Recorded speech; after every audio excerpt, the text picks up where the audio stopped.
There's something on my mind. Are we going to be more divided after the election or less? I have ping-ponged on my opinion around this several different times.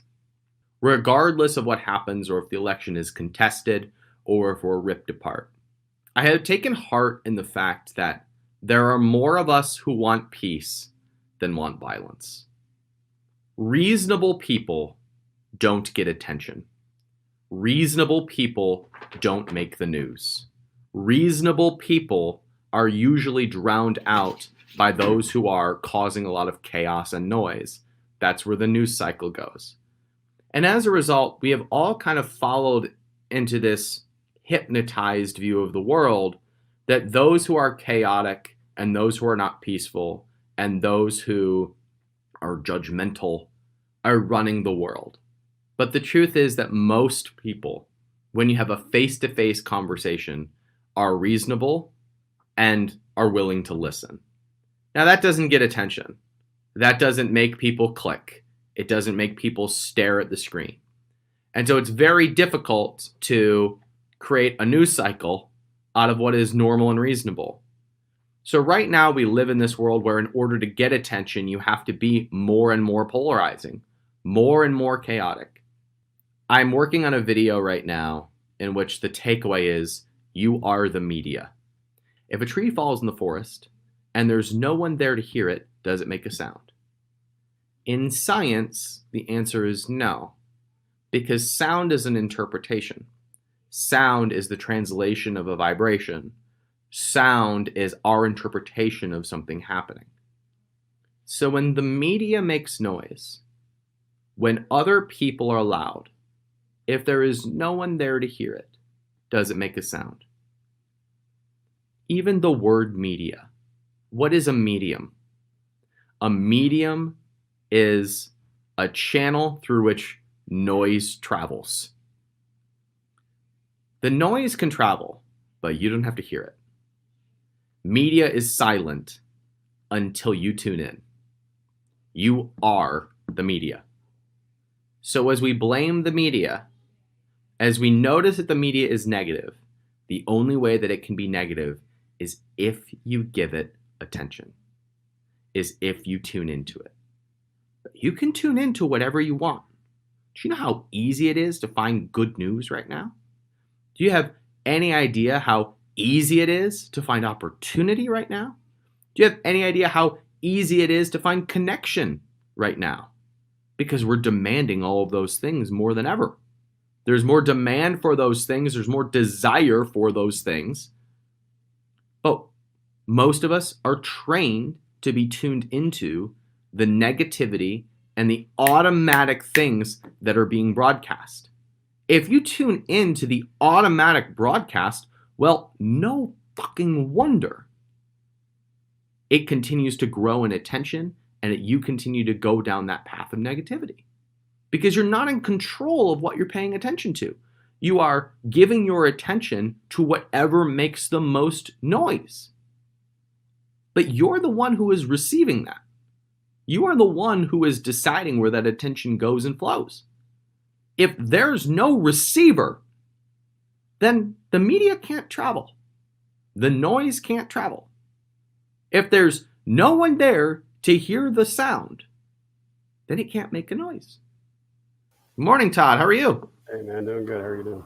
Good. Good to see you. What's up, dude? So I'm right on the verge of launching product number one.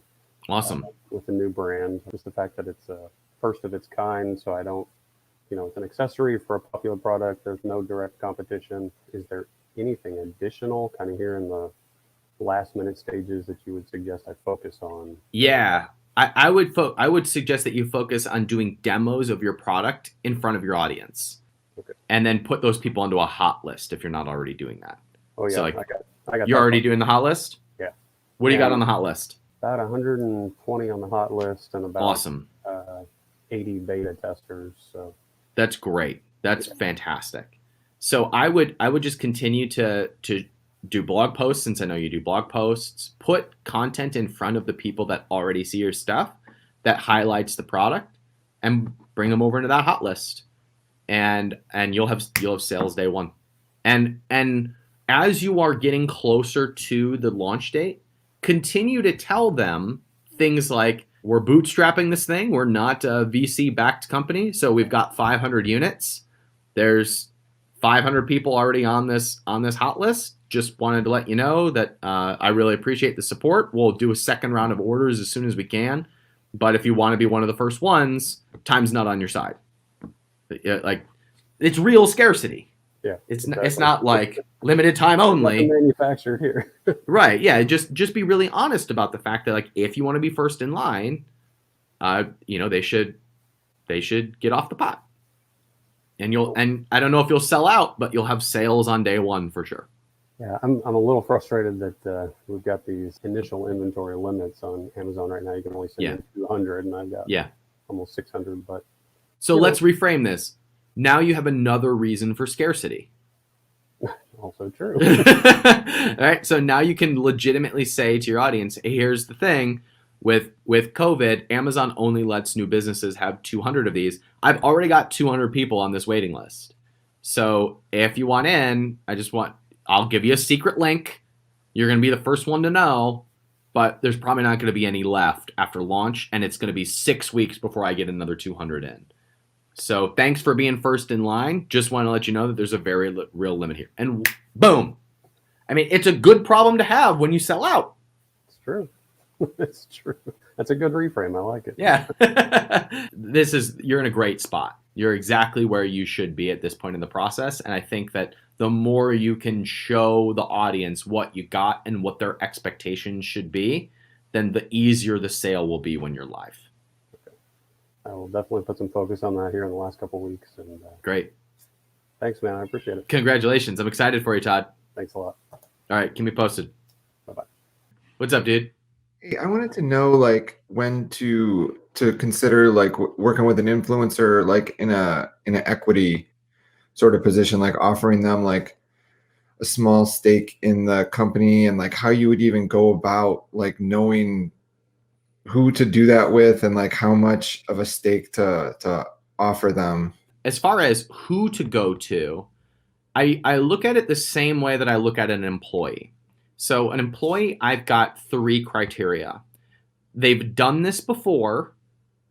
They have a network of people that they can call upon when they get stuck, and they're really passionate about what we're up to. That's what I look for when I'm hiring an employee.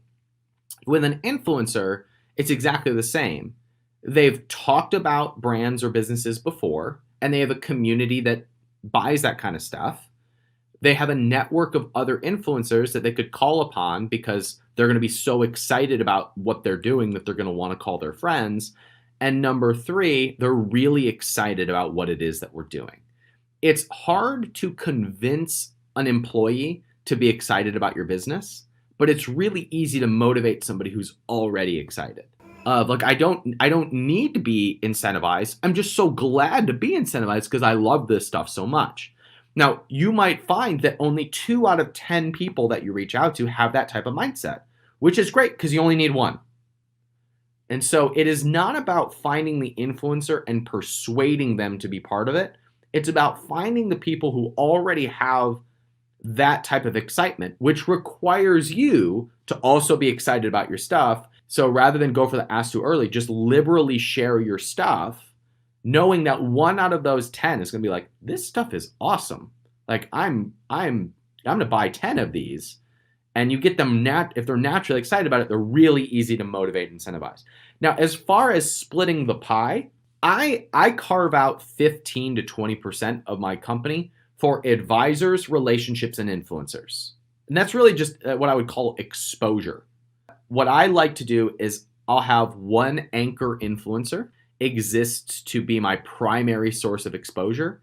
And then I allow them to go recruit other influencers that I might throw a point to, or half a point to, or a quarter point to, in order to build up more of a distribution network. So what would that mean, influencer? Maybe is that like 5 points or something like that, or? Yeah, I mean, so 5 points is great. 10 points is great. 15 points can sometimes be appropriate. Whatever you decide is fair or reasonable. I would recommend that you do it on a vesting schedule. Let's say that it's 6 points. You're going to do 2 points a year for 3 years. And you both have the option to renew it or not.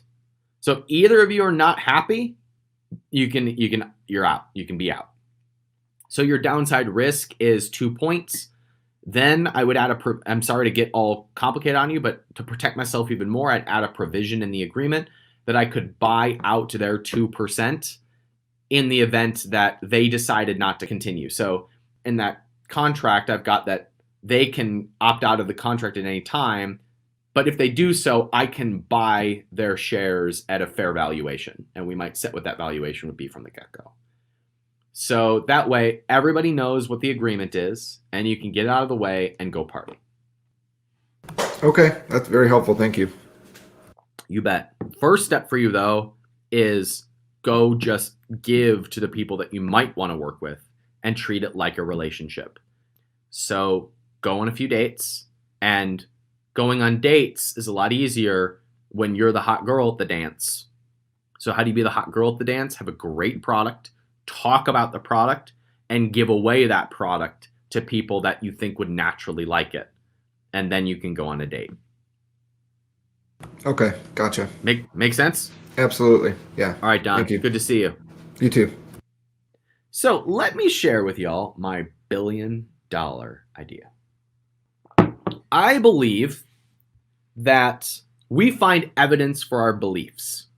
We don't create our beliefs based on evidence. Most people think that they come to their conclusions logically, but they don't. They come to their conclusions emotionally, and then they justify them logically. This is why when you have a debate with someone on politics or religion, you each bring your set of facts and no one is persuaded. Ben Shapiro likes to say that facts don't care about your feelings, and he's right. But the opposite is also true. Feelings don't care about your facts. So if you want to persuade someone, it's difficult to do it with facts and logic. All of this to say, all of our beliefs are bullshit. They're all made up. We've all arrived at them based on the experiences that we've had in our life, not based on the evidence that we find. We find evidence based on our beliefs, not the other way around. And I said to myself, I don't believe that capitalism.com could be $1 billion company. I believe it's my audience. I believe it's my purpose. I believe it's my message. I believe it's my passion. But I've always thought if I'm going to have $1 billion empire, it could be fueled by capitalism, but it wouldn't be capitalism.com. So I challenged that thought and I asked myself the question, well, if I believed that capitalism was $1 billion company, how would the company change? If I believe that capitalism.com is $1 billion company, what happens when I look at the company? And immediately I started to see all the things that were holding us back, that were not in alignment with $1 billion vision. And then the $1 billion vision just like beamed in, clear as day. And I have had the idea of making capitalism.com more like a marketplace in which people brought their business plan with a write-up of the business plan and a write-up about who they were about as an entrepreneur, and allow other people to bid on investing in the company, supporting the company as an influencer, serving as an advisor. So I shared with Don about carving out 20% of the business for partnerships and relationships. Well, if someone comes to capitalism.com with the business that they want to start and the problem that it addresses in the world, and they have 20 to 40% of the company earmarked for investors, relationships, advisors, and influencers, if they create a pitch deck about what their vision is and how it changes the world, and other people can now submit inquiries to be part of this business, Well, what you have is you have other people seeing this business and wanting to support it, wanting to invest in it. And you have a platform for entrepreneurs to present their business plans and the vision and the direction that they want to go. So if you think about Kickstarter from a product perspective, this is the marketplace or the platform for creating change, for the business ideas that solve problems, the marketplace for change, or the platform for change. If you know that you went to this marketplace and you could put your business plan on it and you would have high caliber investors throwing money at you or offering you money, influencers coming to you and saying, hey, I want to be a part of this. I'll share it with my audience. I'll take a quarter point. And you have advisors who are looking at it, sharing it with each other, saying, hey, look at this idea. Check out this idea. We should support this thing. You now have a platform to bring influencers, money, and great ideas to the table and be able to incubate those businesses. And if the capitalism fund invests in one of these businesses, we've vetted it. We already have the network and the distribution. We already have connections. We already have the advisors that are supporting this business. So if another investor sees that this business is capitalism funded, then it's almost like a vote of confidence that this is a good idea and or a good entrepreneur. So the businesses that are now capitalism funded, that are getting money from the capitalism fund, get a little bit of a lift in their valuation, in their exposure, and the type of caliber investors and advisors that are brought to the table to support this business. And that's how I'll make my $1 billion, is I have a piece of these companies and all of these other businesses are now coming to support this idea, and I own a little bit of it, and it only takes one Twitter or one Quest Nutrition to really establish this as a marketplace that churns out great ideas and great entrepreneurs. Here's another thing that would add value and credibility to those listings.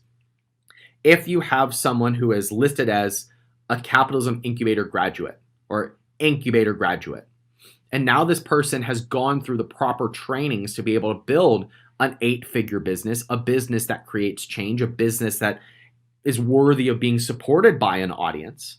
And as a result, you see that this is the type of entrepreneur that is going to follow the certain system, and you get more of that attention and you have more of that, that focus around that business.